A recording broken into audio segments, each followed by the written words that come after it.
আমরা পরিষ্কার বলেছি সারা বিশ্বের মধ্যে 91টা দেশে পিয়ার পদ্ধতি আছে। পিয়ার 91 পিয়ার পদ্ধতি আছে।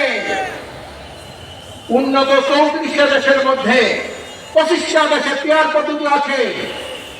রাশিয়া থেকে 18টা রাষ্ট্র আলাদা হয়েছিল, তার মধ্যে 15টা রাষ্ট্রে পিয়ার পদ্ধতি আছে। আমাদের কিছু নেতারা বলে, তথাকথিত নেতা ভারতের প্রেসক্রিপশনে তারা রাজনীতি করে, তারা বলেছে পিয়ার খায় না মাথায় দেয়। 11টা দেশ দেখেন, অনেক উন্নত দেশ, তুর্কি, Brazil, south Africa, Indonesia, Venezuela, তার সুইজারল্যান্ড, ডেনমার্ক, নরওয়ে থেকে শুরু করে এমনি 91টা আছে উন্নত দেশে পিয়ার আছে। আর আপনারা দুর্নীতি করতে করতে টাকা চুরির মাধ্যমে ভারতের প্রেসক্রিপশনে আমরা বলছেন পিয়ার খায় না মাথায় দেয়। সংগ্রামী ভাইরা আমার, পিয়ার হলো প্রপোর্শনাল রিপ্রেজেন্টেশন, সংখ্যানুপাতিক। দলকে মানুষ ভোট দেবে, ব্যক্তিকে নয়। যে দল যত % ভোট পাবে সেই অনুপাতে পার্লামেন্টের মেম্বার হবে। যারা 10% ভোট পাবে তার 30 জন পার্লামেন্ট মেম্বার দেবে। যারা 20% ভোট পাবে তার 60 জন পার্লামেন্টের মেম্বার যাবে। যারা 50% ভোট পাবে 150 জন তারা পার্লামেন্ট মেম্বার দেবে। আর এই যখন মেম্বার দেবে সবচেয়ে যোগ্য সৎ এই মানুষগুলোকে তো পার্লামেন্টে পাঠানো কি বলে ঠিক না? 300 আসনের প্রার্থী দাঁড়িয়ে দেওয়া হবে, তাদের বায়োডাটা সহ। জনগণ দেখবে কোন দলের মধ্যে দুর্নীতিবাজ আছে, সন্ত্রাসী আছে, খুনি আছে, চাঁদাবাজি আছে।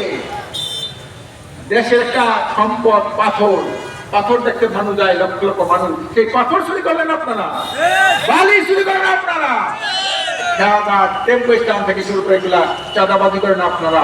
আর জনগণ আপনাদের ভোট দেবে এই আশায় ঘুরে বাড়িতে বলেন ঠিক না?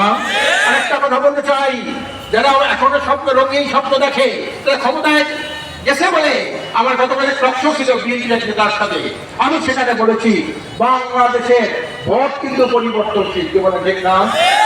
এদেশে মানুষ ভোট দিয়েছিল মুসলিম লীগকে, মুসলিম লীগ থেকে মুখ ফিরিয়ে এই ভোট পরিবর্তন হয়ে গেল যুক্ত ভোটের দিকে। যুক্ত ভোট থেকে মানুষ মুখ ফিরিয়ে নিল আওয়ামী লীগের থেকে, আওয়ামী লীগ থেকে মুখ ফিরিয়ে নিল জাতীয় পার্টি থেকে, জাতীয় পার্টি থেকে মুখ ফিরিয়ে নিল বিএনপির থেকে, আবার জনমত জোর করে নিল আওয়ামী লীগের দিকে। কাজে এই রঙিন স্বপ্ন দেখবেন না যে ভোট আপনাদের নির্বাচনের আগে কে বড় দল, কে ক্ষমতায় যাবে, কে সরকার গঠন করবে, এটা বলা যায় না, কি বলে ঠিক না? আমি পরিষ্কার বলি, লক্ষ্মীপুরবাসী ভাইদের যে জায়গাটা আমি দেখেছি, এতে যে মানুষ একটা পরিবর্তন চায় সেটা কিন্তু প্রমাণ হয়েছে, কি বলে ঠিক না? আজকে সকল দল আমরা ঐক্যবদ্ধ হয়েছি, ইসলামী দল, দেশপ্রেমিক দল ঐক্যবদ্ধ হয়েছি আল্লাহ রসুল রহমত মেহের বাড়িতে। এবং এটা হলো জনগণের পারসেপশন, জনগণের ধারণা হলো সকল ইসলামপন্থী এবং সকল কাশ্মীরের দল ঐক্যবদ্ধ হয়। আগামীতে আমরা ইসলামকে রাষ্ট্রীয় ক্ষমতায় নেব ইনশাআল্লাহ। ঐক্যবদ্ধ থাকবেন, সকল দলের সাথে পরামর্শ করে আপনারা কাজ করবেন, সবাই সাথে সুসম্পর্ক রাখবেন, জনগণের ঘরে ঘরে আপনারা দল পৌঁছাই দেবেন। আমরা ফেসিবাদের মূলোৎপাটন চাই, পিয়ার পদ্ধতিতে নির্বাচন চাই, ভোট ডাকাতি বন্ধ চাই। এই দলগুলি আপনারা ঘরে ঘরে পৌঁছে দেবেন। আগামী নির্বাচনের মাধ্যমে আমরা এই দেশের জনগণের আকাঙ্ক্ষিত একটা সুখী সমৃদ্ধ কল্যাণ রাষ্ট্র প্রতিষ্ঠা করবো। আল্লাহ আমাদের সবাইকে তৌফিক দিন। আমার তৌফিক ইল্লা বিল্লাহ।